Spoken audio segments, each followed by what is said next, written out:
But it was a great learning experience because I learned how to drill through hard materials with the right tools.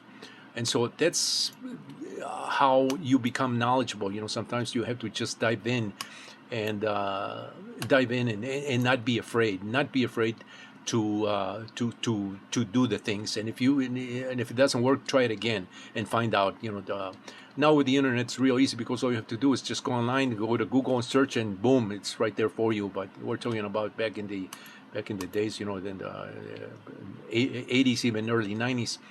And so I was hired by some of these companies based on the way I projected myself with some of the samples that I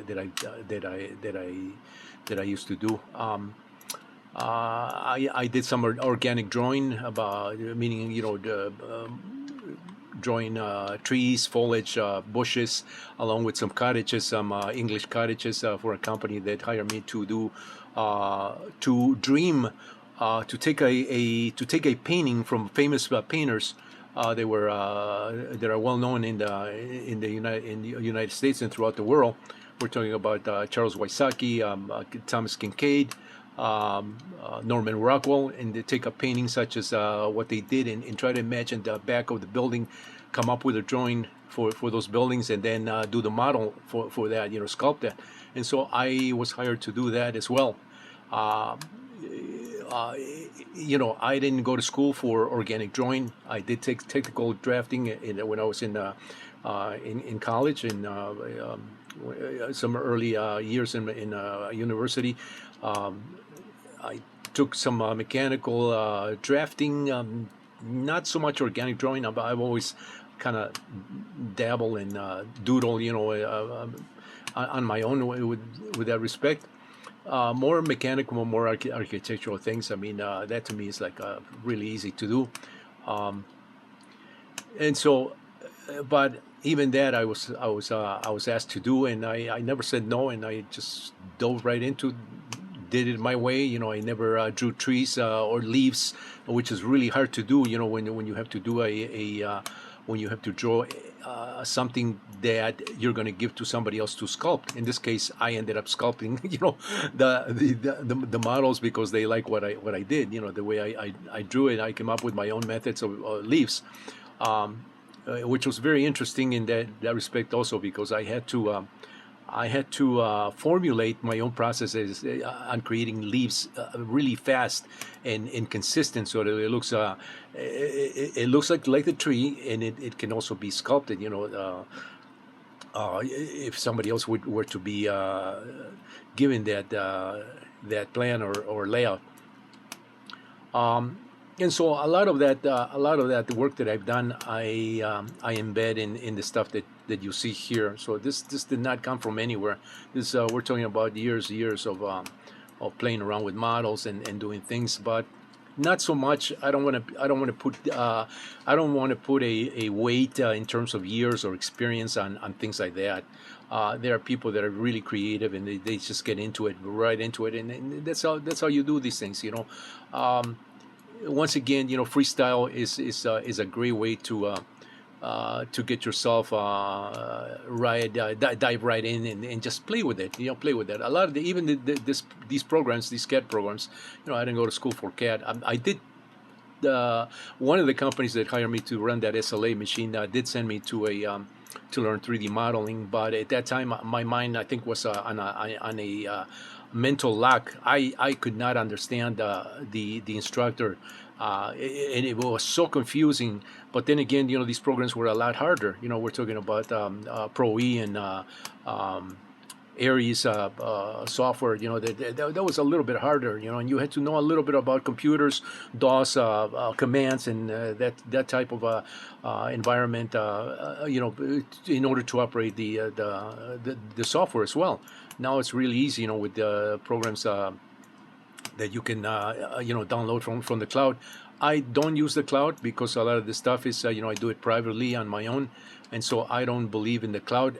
The cloud works for some some things, schools, organizations, that need to put all the information files in a repository where everybody has access to it. Yes, from that respect, it makes sense.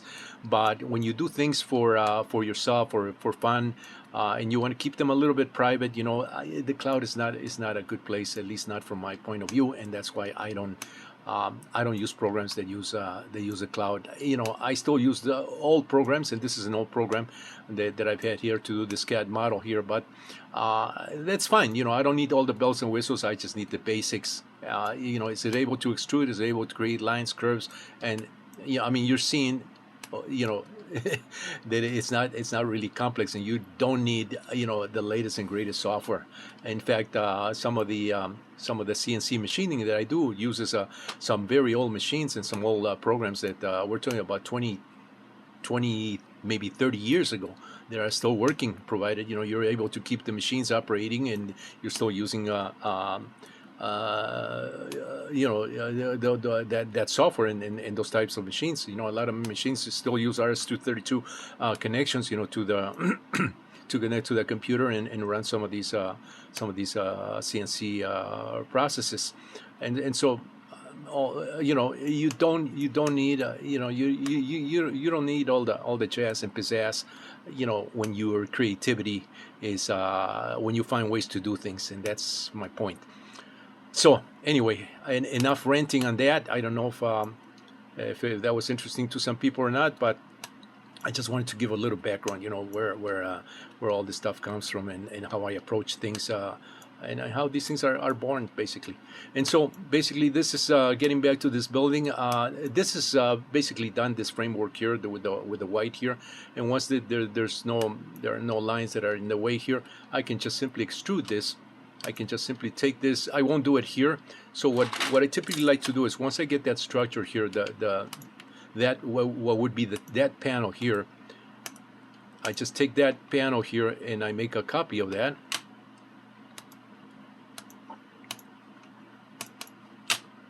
And I can paste it in place here, or paste it separately. As you can see it here, I'm moving this around. And just for the sake of this video here, I'm just going to double check there are no cross interconnecting lines here, so it's just a one piece. Everything is clean, and from there I can just extrude this to about I think it's 0.125, 1/8 of an inch in thickness. Let's remove these lines here, some of these lines here. There's a little fly here. Where did this come from? It's winter time here in Arizona. Okay, so those lines are clean.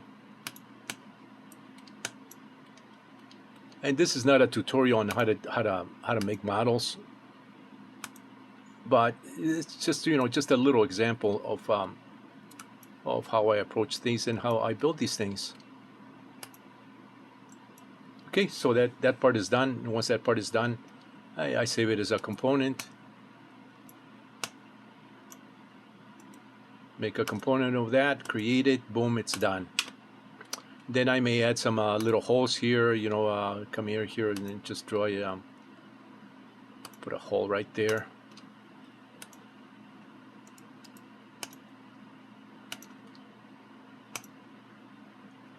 Let's go 0.04 here. That might be a little too big here. Let's go 0.025. That'll give me 40 thousandths, 50 thousandths diameter. Extrude that, boom, and then I have my little hole here, and then I'll countersink this later on here. But basically that's. I may not even put a hole there. I may just do some kind of a interlocking tongue and groove thing on the inside of this panel here, so that I can interlock these panels from the inside, and you won't see any screws here. I don't want to see screws here. I don't want to see any holes. I did do that on this building right here, as you can see those little holes there, but it's not major there. When I assembled this, I did think about it, and I was thinking how I could have done this without these little holes. I did this kind of quick, and that's why I did it with these holes here. But I've done stuff that where it interlocks from the inside with a sort of tongue and groove type thing, and you just put just a strip of just a strip, like a zipper type thing, to interlock the pieces, or they could just be, just done with sort of a step here, so that it allows this part to be glued to the other part on the side here. So let me move this back here to where it belongs, where it should go, and so that part will go right somewhere right there. Boom. And you can see how it's sticking out a little bit better here, and it's beginning to take shape here. It looks a little more three-dimensional here, and I'll do the same here. So I have to go individually on each of these panels here, because each side is different. So if this was the same on the other side, mirror image, you can just mirror image that, and you don't need to recreate the geometry. But because these are different, I have to do the same thing I did here to create this side here. But you can see how this is going to turn out, and it's going to be an awesome looking building. Now the top here, I am going to do the same thing here, and I'm going to create just a basic dimensions of what's going to be the edge here. So once I have that, I just offset that to, I think I offset it to 0.5. No, that's not 0.5. 0.05. Darn it. 0.05. There we go. Okay, so that's my offset for this edge here, and then I just started building that, extruding that. Let's go put 0.05 here again, and then from here I'll build the I'll build an offset here. So I'm going to have to build an offset. Let's build an offset from this side here. So that's 0.5. I'm going to go 0.045. There we go. So it gives me an offset here, and then from here I'll just extrude this a little bit lower here. Bring it down another 0.5. Nope. 0.05. There we go. And so that'll become the part, and I'm going to save that as a separate part right here. I'll save this as a component. Create, so that becomes my component, and I'm going to I think I'm going to I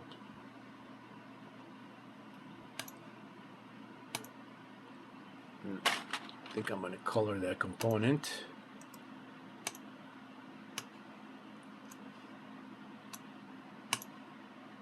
We'll just color that component here. So it creates a sort of a it breaks down breaks down the visual impact there. So that's a little bit better. Okay, so that'll be my roof here. Maybe I'll put another little extrusion here. I don't know, maybe build up a sort of some air ducts, air conditioning units, something like that, which buildings have on top. Sometimes they do, sometimes they don't. Sometimes these things are enclosed in another structure on top.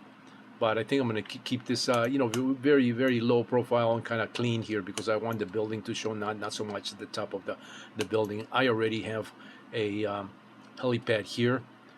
This could have been also a great thing for a helipad. Right here, because of the hexagonal shape here, and it's got a wide area here. But what I think I'm going to do here is I'm going to build up on this and just build some kind of a dome here. So I'm going to extrude that. Let's see if I can extrude that for about 1 inch, and then I'm going to. I think I'm going to. Let's see how that looks.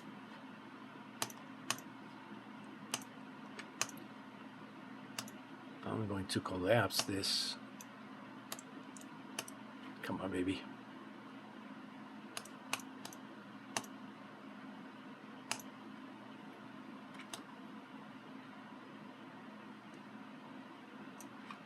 Something like that, maybe. Let's see, select.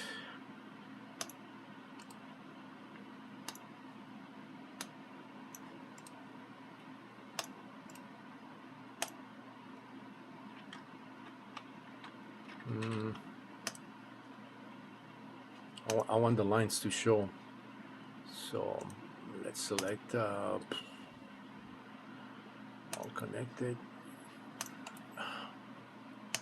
There we go.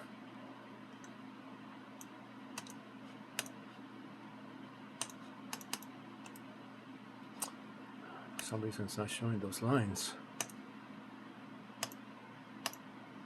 Yeah, this is what I'm talking about.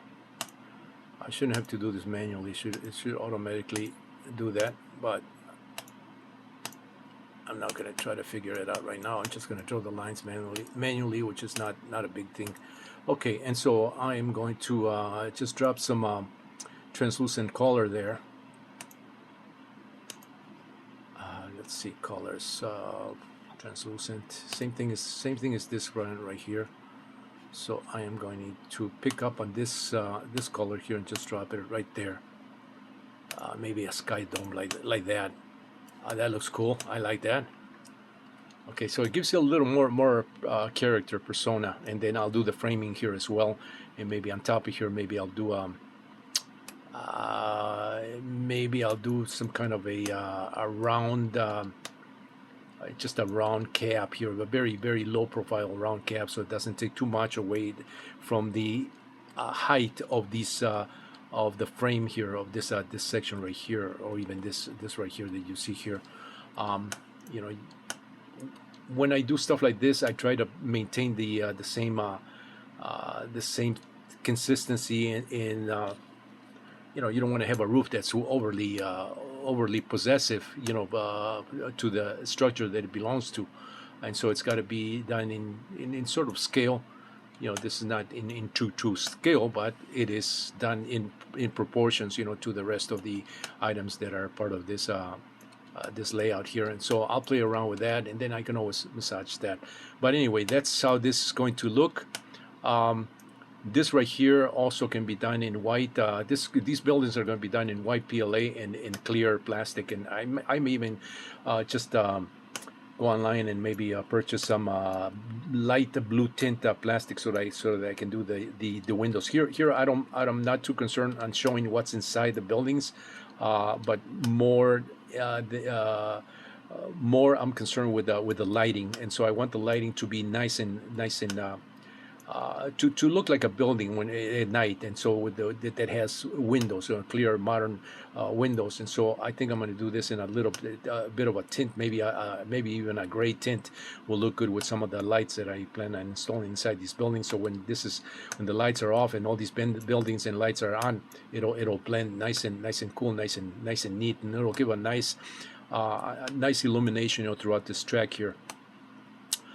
So I'll be playing around with that, but the frame is going to be done in white, just like you see it here, and I think that's how I'm going to leave it.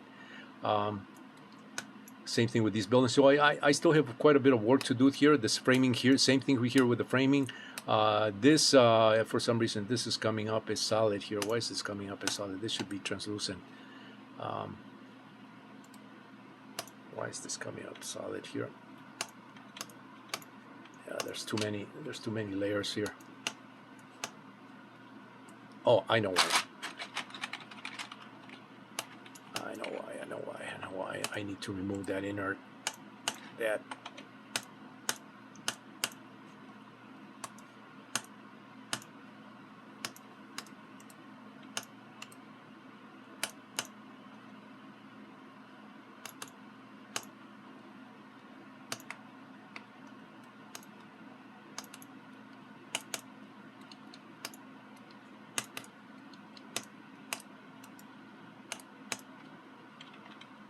This one right here. Okay. That should have cleared that. Yeah. Okay, so I need to build this up again.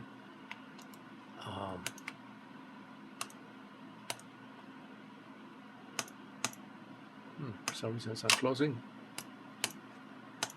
There we go. That should do it.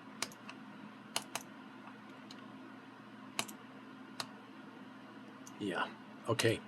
So these have these have double faces. Let's remove these faces here.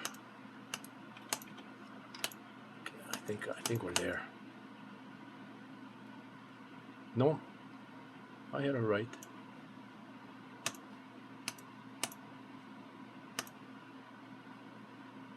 Okay, I'm gonna have to play with that a little bit better because I think I'm gonna do the frame in white first before I do the windows. Okay, but basically that's gonna be my dome there, my dome hexagon dome sort of building here. This should fit on my large format 3D printer machine that I just got from Two Trees. One of the machines, the other one kind of went bad on me. The board just died, and they were supposed to send me a board, but they sent me a board that was for the wrong machine, so I ended up removing that machine. Was trying to print this base here, which this base cannot fit on my Anycubic i3 Megas. This is a bit too large by about an inch and a half, this base right here for this building, so I could not print that on my Anycubics, but I did print this on the Two Trees Sapphire Sapphire 5 Plus. It's a Core XY machine, so very nice machine. So I've been printing that, and I think I'm going to print all these other elements on that machine as well because of the size. A lot of these it's just a lot of flat panels here that need to be assembled, so it's fairly fairly easy here. Once I'm done with this layout here, what I think I'm going to do is I'm going to I've been keeping myself forcing myself not to go and buy an 8x4 foot sheet of panel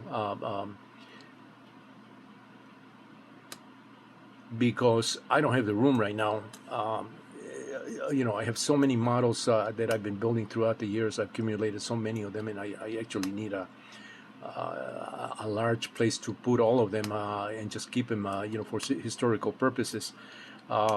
And so I just keep them in, in my garage, in my shed, in my office here. But if I buy another panel, it's going to restrict some of my access points here in my shop, and I don't want to do that. And so until I'm done with all these elements here, once I'm done here, so it's better to play with these things, in the computer until you have the room, to do this. Because once I get this board here, it's going to it's going to be a little bit crazy here because I'm going to have to be cutting and drilling and doing things. This board, it will probably be built as a box, as I was saying, so that I can house all the electronics, power supplies, and all the electronic components, timers, lighting, controllers will be in. This will be the control panel, which will probably be a lot more. This is probably going to be a little more more involved here. I was also thinking of doing something like this because I do like the bevel panels, like on the Anycubic i3 Mega has the touch sensitive panel, which is done on an angle here, and I do like panels that are on an angle here, so that you can see, from the top right away what you're working on. And so I may do something like this, just put a panel right there, like that, and put all my controls right there. I think that would look nice on this board right here, and it'll keep it all together here. So yeah, once that's done, and depending where this is going to be set up, I can also, if it's going to be set up in a corner of a wall, I can also maybe add some additional aesthetical elements, such as a backdrop. It can be. I've seen some people that do like miniature trains and HO trains. They do landscaping with back panels, and so that can probably be done as a landscape. Just to make it a little more interesting, maybe paint some skies in the background. That can be done, and just put a painting here of the background, put some bushes, some trees. Actually, this is a little too big here. Something like that. Almost like an extension to a diorama. That can be done with that, but the only thing with this is that it limits the players from accessing this racetrack from all the areas around it. And so that's something that I don't think I want to do that. I want to leave it this accessible from all areas, so I'm not going to do that landscaping here. I'm just going to keep it strictly as a track here. Maybe do a maybe what I can do is do maybe a short, a low profile. That would work. If I do some kind of a low profile landscaping here, where people can still stand up and still see and appreciate the track, from all angles. So I think that might work better. Yeah. Maybe put a blue sky or something like that. Let's get some colors here. Where's my blue? Let's put a blue sky here. See if I can find a good blue here. I don't know. Something like that. That would be kind of cool, because we live in Arizona here, and mountains would look kind of cool. And if I do a landscape like that and I start doing mountains, I don't know, something like that. I'm just gonna kind of wing it here.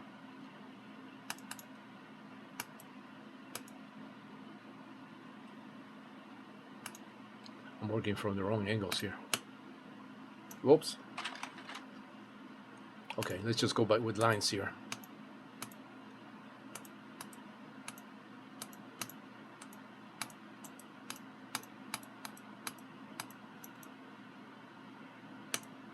I don't know, something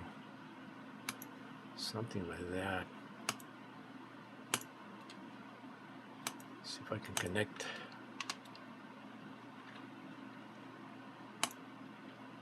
Let's see, I'm just playing with this right now. Please bear with me. No, that's not what I wanted. I'm not, for some reason, these lines are not connecting. Oh, of course, because they're not. Okay, I'm just going to do a very on face. Will that close it? Yes. Let's put a mountain here. And let's extrude this. This can also be done as an extrusion, just a 3D printed extrusion here. 0.05. Nope.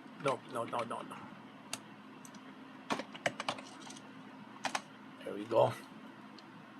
And then the same thing can be probably, I'm just going to repeat this just for the sake of filling the space right here.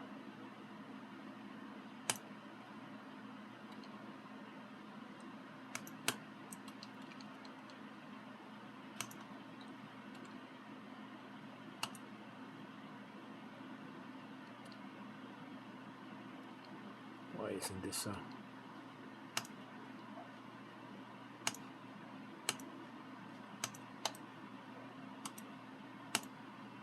okay.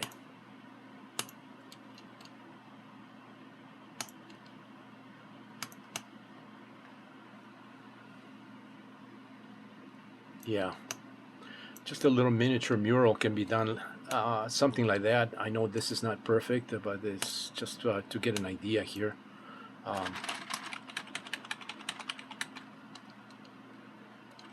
Just to get an idea what can be done in the background. So I may do that once all this is done and laid out here. I still have a lot of work to do here, so I've been trying to work on this as much as I can on a daily basis. Sometimes I can't sleep because my mind is like today. It's 2:15 in the morning. I was sleeping earlier. And so I tend to work it during the odd hours of the morning or the night, because it's a lot quieter, and I don't have any distraction. People, even though in the area that I live, it's pretty quiet all the time. At least I don't have any daylight distractions. The sun, it's not raining, or it's not. There are no distractions. I can fully concentrate on these things, and I can make the best use of my time that way.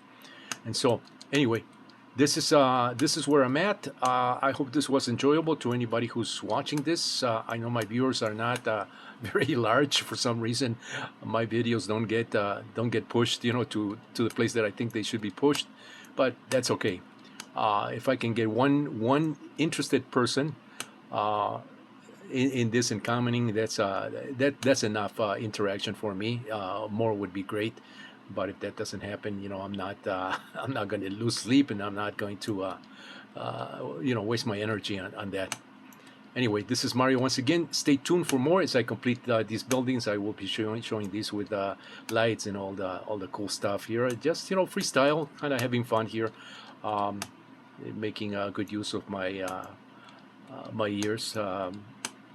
You know, since retiring, I'm not retiring myself. They call it retirement after a certain age, but you really don't retire. You got to keep going. Your mind has got to be involved in things. At least my mind is always busy. Like I always said, there's no day that goes by that I'm not doing something constructive, of creative, of productive. It's very important to keep the mind occupied. Anyway, once again, stay tuned for more.